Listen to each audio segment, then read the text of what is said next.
Welcome back to another episode of the Tight Lines of Brow Tines podcast. We're glad to have y'all here with us. Well, it's been a while since we got together, man. How's everybody been doing? Doing good. Been good, Doing man. Good. Been good.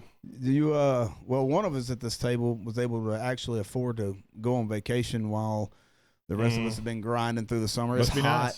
nice.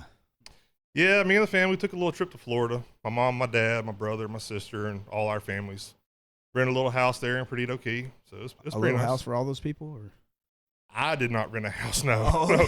We all paid for our own share Oh, of the house. I got you. Yeah. Got you. Yeah.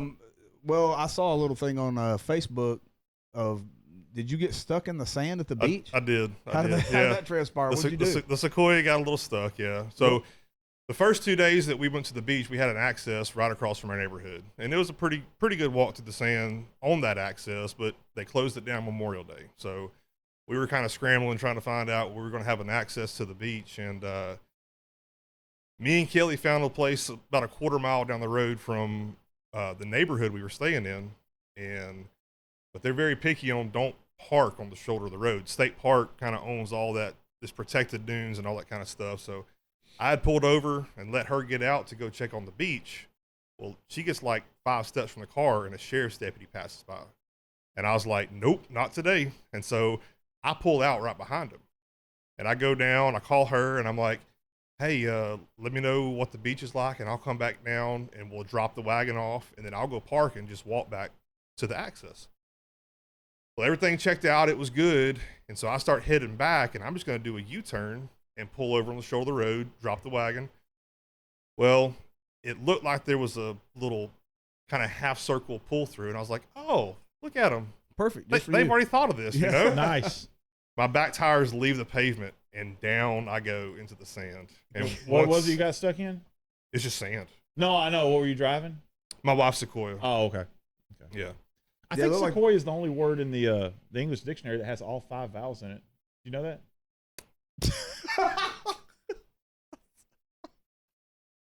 Yeah. Prove me wrong. I guess, No, you're, that's- you're right.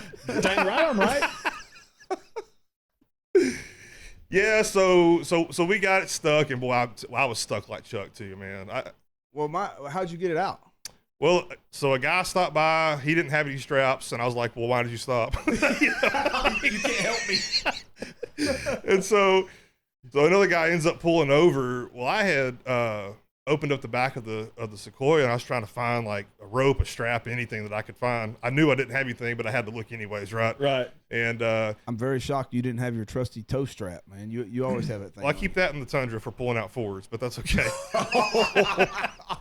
I walked right into that. Yeah. Yeah. But no, so a guy did stop. He had a couple of real beefy ratchet straps, and I was like, yeah, sure, those will work. You know, we'll crank the ratchet a few times and pull it out. Well, he's standing right behind me, and I had the hatch opened up on the back of the Sequoia. Well, I kind of turned my back to him, and I'm gonna drop the hatch down. Why he's trying to lean his head inside the back of the car, I have no idea. But dude, I shut it right on his head. I mean, right on top of his The guy head. that stopped to help you? Yeah, Well, you treated him I nice. know. Well, there's more. Oh, So, God. so we finally hook up, and he pulls me out.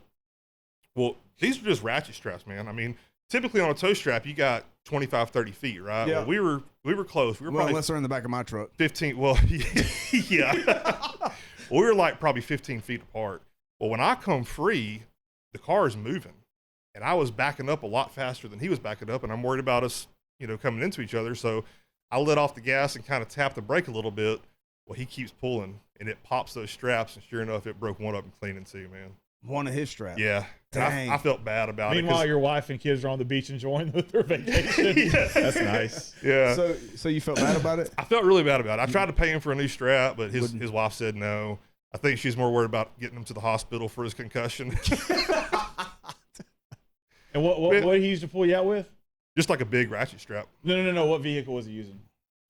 It was a pickup truck. I don't know what kind. Come It was a Ford.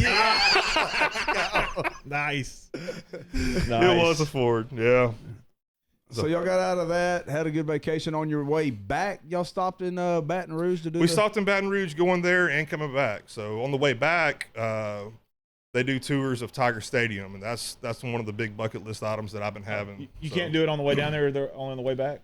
So they only do it certain days of the week, and we went down on a Thursday and left Friday morning. They only do them in the afternoon. So I think they may have had one Friday afternoon, but they didn't have one Thursday evening when we got there. So we did one Tuesday morning on our way back. And it was really cool. We got to tour the Bill Lawton room, which is where they introduce all the new players, all the coaches. It's where Brian Kelly got introduced when they named him official coach, and they've got some cool stuff in there. All the all the coaches' trophies are in there. So all the big BCS, the big, beautiful crystal trophies. And the lady kind of gave us some little information of, well, there's 3 of them there, and only one of them's not real. Which one's not real? Not real. Why? Because it got broke? Well, a certain coach dropped one and broke it. So which LSU coach did Coach that? O. Coach O. Yeah, I can see that. Man, I heard in the LSU locker room, they actually have the hanging shelves in the locker room closer to the ceiling so their overalls don't touch the ground when they get suited up for the game. That may be true. I don't know. But yeah, it was cool. So we did that. We got to see all their trophies and awards and actually walk out of the tunnel onto the field. I don't know why you think that's so funny.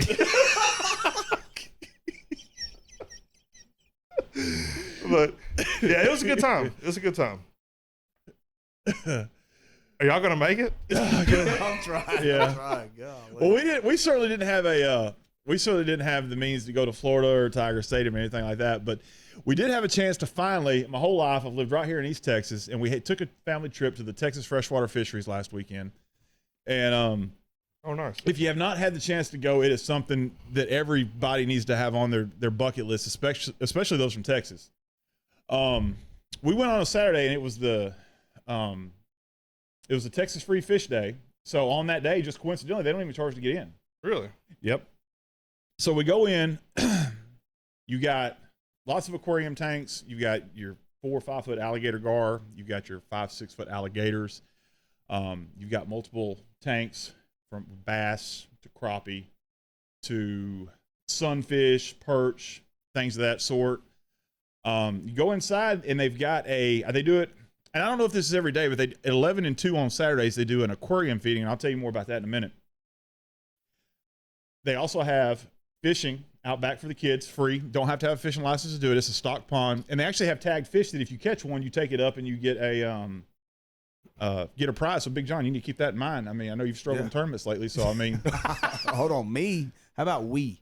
not we, but so we did that. We went in and checked out the coolest thing there that was not at the aquarium was besides the aquarium was the Sherlunker wall. They've got the 10 biggest in Texas. They've got all the replicas up in one space, starting with the Mark Stevenson fish, which was Fork? Yeah. What's the name of the fish? I went blank for a second. Oh, I don't know. Anyway, they've got that. This is your story, man. I'm glad you're holding it together. Well, we just talked about this like in episode 2. We talked about the Texas Freshwater Fisheries and how the whole Sherlunker program started. Right. Ethel. The Ethel fish was the first one that actually started the genetics for the Sherlunker program. Okay. And so on and so forth, all the way down to the recent OH Ivy fish. I think there were only, out of the top 10, I think there were only 2 OH Ivy fish in there. Maybe just 1. Yeah, I know they've been catching a lot of Sherlunkers out of there, but it's like they don't break into the top 10 very often. I mean, but I guess three in the top 10, that's 30%. Well, no. I don't think it was 3. I think it might have been 2. It could have been just really? 1. Yeah, it wasn't a ton. And just a side note, I noticed that I thought, which is no surprise, most of them are caught in February because they're pre-spawn. Right. That's when they're the biggest. The Ethel fish, which was the Mark Stevenson fish, was actually caught in November. So that was actually probably a pre-spawn fish. I don't know what the deal was on that, but that was interesting. Well, if they'd have let her wait a few months. Yeah. Well, she got to over 20 pounds when she was in captivity because, after Texas Freshwater Fisheries got her, she was at, I think, the first Bass Pro Shop in Springfield, Missouri. Okay, yeah. And she did grow to over 20 pounds while she was in captivity there. And she lived out her life there. And they said she was quite the spectacle during feeding. So they didn't even let her die in Texas? No, but you know what? I think I read 2,200 people showed up for her funeral the day she died. God. Dang, really? That's more people that'll be at mine. No kidding. Yeah. That ain't no lie. I hope nobody goes to mine. How long do they usually keep those fish in captivity? I guess it varies. So the usually if they're caught pre-spawn, they get them back in here. They do their genetics, whatever it is. I don't know the entire process. They explained it, but I did space out a couple times because you know that's what I do. Yeah, I mean, you know what I do. You space out a lot. I do. So I don't remember specifics, but I know that the ones that were caught earlier this year, most of them had already been released. They did have one in the tank she was about 15 pounds right now. She was 16 when they caught her, but they didn't get the right genetics off of her this year, so they were going to hold on to her until next year, and then said probably let her go or she could stay there. But she was actually in the feeding tank. It was interesting because they go in, a diver, he's in there and he's talking to the audience through a microphone in his we call it snorkel suit. Mask or whatever? Yeah, whatever you call it. Yeah. And he's got like 5-pounders banging into his goggles because they know he has those goldfish in his pocket and they're freaking ready to be fed. Really? It was insane. So the little fish would get the shrimps and stuff, and the bass wouldn't have anything to do with the shrimp, but they knew that he had those goldfish in his pocket and they were coming out. And when they finally got to him, he flicked them little goldfish in there, and I'm talking, just freaking awesome watching him feed. But the 15-pounder, and this is what's really interesting, did not show any interest in those goldfish or anything. All the fish were around the diver. And then up at the top of the tank, you got this 16-pounder, however big she is now. She's just chilling. And I asked the lady at the end of the show, I said, it's interesting. She's the biggest fish in there, but she's not aggressive. She's like, oh, no. But when we draw the curtains and he leaves, she's going to eat all these little fish. So we have to take some of these fish out or she will eat them when we leave. Dang. Really? So not interested in the goldfish that were the size of. She wants live fish. Yeah, she knows her meal is coming. She knows it's coming. Yeah. She knows she's got Was it. everything they were feeding them dead? It looked like it, yeah. Yeah. So it That's was very pretty cool. fun. If you have not had the chance to go, I mean, it's a freaking bucket list item, especially if you live around here. I mean, I would encourage anybody to drive in and take the day and spend out I've there. been by there several times but never went in there. We live in the same county and I hadn't been. Yeah. Well, it's right there at the gate of Lake Athens, right? Yeah, I mean, 100 yards before you get to the boat ramp that we go to all the time. Yeah. Never went in. That's wild. But no, it was definitely a good experience. They will also take you on a little trolley ride out where the ponds are. They'll show you where they fill the ponds up. They get the eggs. They drain the ponds out, and then they can go through with their dip nets and get all the eggs and stuff and bring them back to the fingerlings, I guess you call them, or whatever, and bring them back to the tanks and get ready to take them out to the deal. It's a pretty cool experience. That's man. really cool. Yeah. How long were y'all there? Like how much time was that? Well, I was getting hungry, so it was, we weren't too far from a jalapeno tree, so we didn't stay as long as we probably could have. But no, it was a good time. Man. If you haven't had a chance to do it, you need to go. Need to do it. Check that out. Yep. All right. What's been going on in your world, Big John? I thought we were taking a break. Oh, you haven't been doing nothing lately? Okay. Before we take a break, we have a fan who has actually reached out to the show. Really? Yes. They saw the video that you made, kind of, I don't want to say showing off, but letting people see what the inside of the man cave We got looks like. contacted how? They reached out to me through email. Email? They so did. we actually got an email? Yes. First one. Yep. Nice. Yep. And so You don't have to say that. they saw the room, but they thought that something was missing from the room. And so they reached out and asked if they could give us something that they could put in the room. No, they really did. So let me go grab it. You didn't tell me. He's leaving the show. He's not coming back. I think he just quit. Seriously, bro, he's done. He ain't coming back. What's he? He's getting in his truck. He's got to be lying. He's got to. It seems like he would have brought that up to me. Brahms, nice. Nice, man. Can we open it? Yeah. You go ahead, Big Ben. Man. So it was nothing but the finest packaging. Yeah, they brought it to you in a Brahms bag. They did. Man, that's nice. It looks like I turn it over. this is nice. I don't know what it is yet, but this is nice. So this is a fan, like I said, is a fan of the show. They said they wanted to look at stay. that. Dude, I've seen that. I've Wanted to seen stay it. anonymous. I think it's in South Carolina. That is awesome. Turn it 90 degrees other way. Other way. You see the clip, Ben? Look at the back of the. I got to be honest with you, man. It looks familiar. No, that's awesome. This is Lake Palestine. We're joking. Yeah, Man, that is really freaking cool. That's pretty cool, though. I've seen these on Facebook. Really? Yeah, I've tried to get my wife to make some, but she just tells me are you gonna tell us who it was? No, they said they wanted to stay anonymous. Anonymous. Well, thank you, Anonymous. Yeah, Thank so you, that's yeah. Lake Palestine right here in our slumping looks grounds. awesome. I mean, that's not but I've seen those on a couple miles to our south. Hey, I'm not trying to give away Facebook. any secret spots, but this is where Big John caught his 10-incher last week right there. That's not a lie. Swear to God. He sent me a picture. He choked that frog. That was not a 10-inch fish. Why didn't you keep it? Why would I? We weren't fishing a tournament. Yeah, we were. No, that was on Lake Tyler, dude. How big was that one? That's none of your business.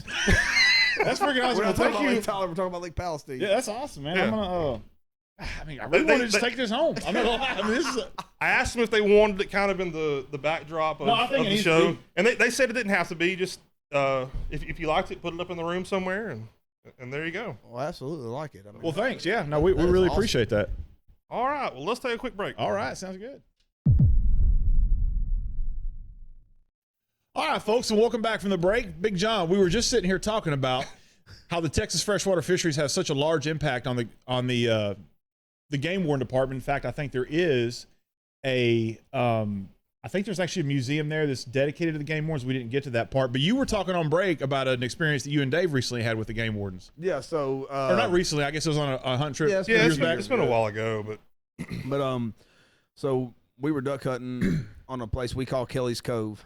Well, it's on Lake Palestine. It's in a cove, a place we call Kelly's Cove. But Yeah. anyways, so we get out there and get set up early in the morning, and then right at daylight, like right at shooting hours, a boat kind of comes in front of us, but outside of our decoys, like comes in front of us and goes kind of down past us.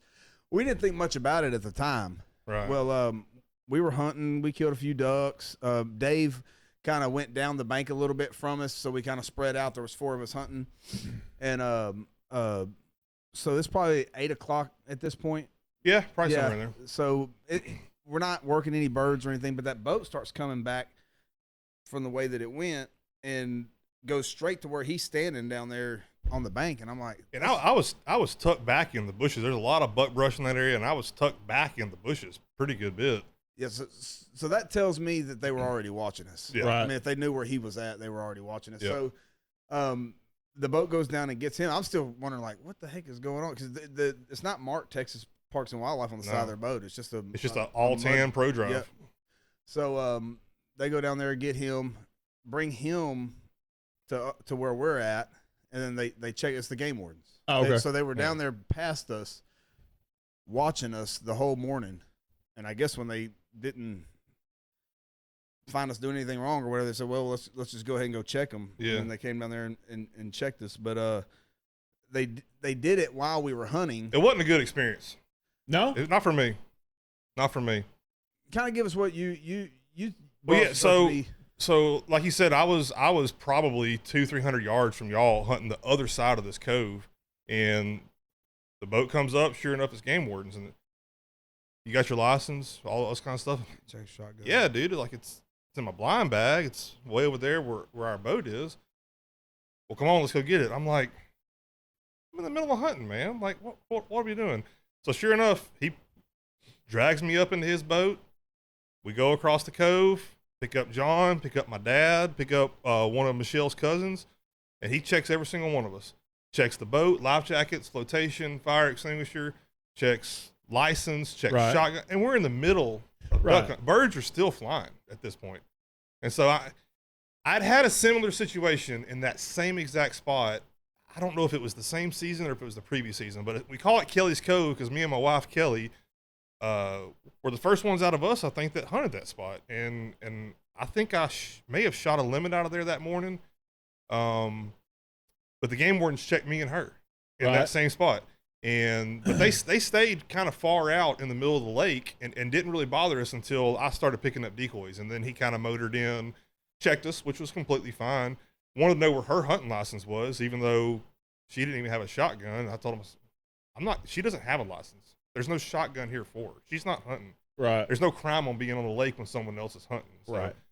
But the way that these guys did it, man, it put a sour taste in my mouth for how the Game Wardens kind of handled their business. I mean, you're sitting on the lake, there's only so many places that we can come out. And we run into game wardens all the time over at Westbury on Lake Palestine. Right. And Chris Swift he's cool. He's going to check you by the book and make sure Which is fair. You have to. Exactly. And I appreciate that. But he waits for us to at least get the boat out of the water. And same way at the leases I've been on around here, they don't go up to your deer stand and knock on the tree while you're hunting. They usually wait at camp or on the leash road. Well, if we're being honest, checking someone while they're still actively hunting is basically the same that if you're deer hunting, they walk up to your box blind, climb the ladder, and knock on the door and say, "We need to see your license." I agree. I'm with you. Yeah. And it just put a bad taste in my mouth. And with Texas Game Wardens, I've been, 25 plus years of outdoors around here, and I've had nothing but pleasant experiences with Texas Game Wardens. Most of them are very professional. They're outdoorsmen themselves. Right. They want to see you hunt and utilize the resources, but do it the way you're supposed to. Yes. I've only had one, I won't even call it a bad encounter with a game warden. I was actually fishing. You heard me tell a story about my old 82 Skeeter, had a lot of plywood in the floorboard, had trouble getting on a plane. Yeah. And one day we were fishing, me and two friends of mine, and he came out and he said, "Hey man," and I was 16, 17, something like that. And he says, "Hey man, you got your, we do a water safety check. You got your fire extinguisher?" "Man, I got that. Here's my fire extinguisher." Man, he says, "Well, it's in the red, it's not good." And I was like, "No, I didn't know that." He says, "Well, you got 3 life jackets?" And I'm like, "I got one, but these 2 guys can swim." No, that ain't gonna work. That's a big one. Yeah, it's a big one. I'm like, all right. He says, "Well, do you have a horn?" I said, "Man, I got your horn covered."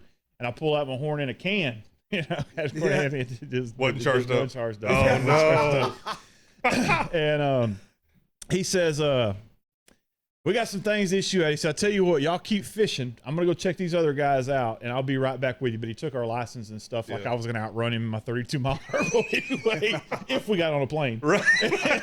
And he comes back over and he says, "Here's the deal, man."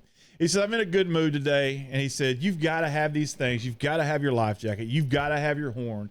You've got to have fire extinguisher. We had our fishing license and stuff." I'm like, "No, I get it." And he said, "Quite frankly, your boat's a piece of crap, and I wouldn't want to be caught out here without any of those 3 items you just have." He said, "Where'd you put in at?" And I said, "Old Omen." And he said, "Take this boat, go to Old Omen, and load up, and do not come back until you have those things." So I can honestly say that I had a game warden call my boat a piece of crap. Wow. And tell me to get it off the water. Dang. Well, I support law enforcement. Sure. I mean, game wardens are pretty much, it seems like they just kind of deal with hunters and fishers and stuff like that, but game wardens got a lot of respect, man. I mean, they can walk up into somebody's place without asking questions or nothing. I mean, they got a lot of privileges. Well, and they're state police too. I mean, they do everything that a trooper does around here. And we support law enforcement. I'm not saying that I don't like what they do.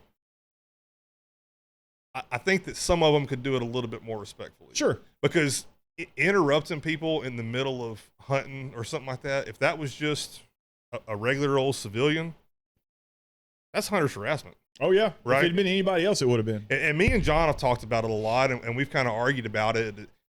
And he's even made the point, like, what was it you were saying the other day? Like, are there opportunities where they catch people doing something illegal that? Yeah. So the main problem you had was that they didn't wait till we were done hunting to come check us out. Right. But how many people have they caught doing something by doing that? Right. So if they always wait till you come to the boat ramp or always wait till you're done hunting, what's to say you don't do something?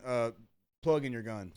Let's say you take the plug out of your gun before you start hunting, and right before you get to the boat ramp, you put it back in. They don't catch you if they're at the boat ramp. That's true. They catch you doing that if they come in there while you're hunting. Yep. So there is that, but still, I mean, you can use you can use a sideways approach, and literally like a sideways approach, as in not coming right into the area you're hunting.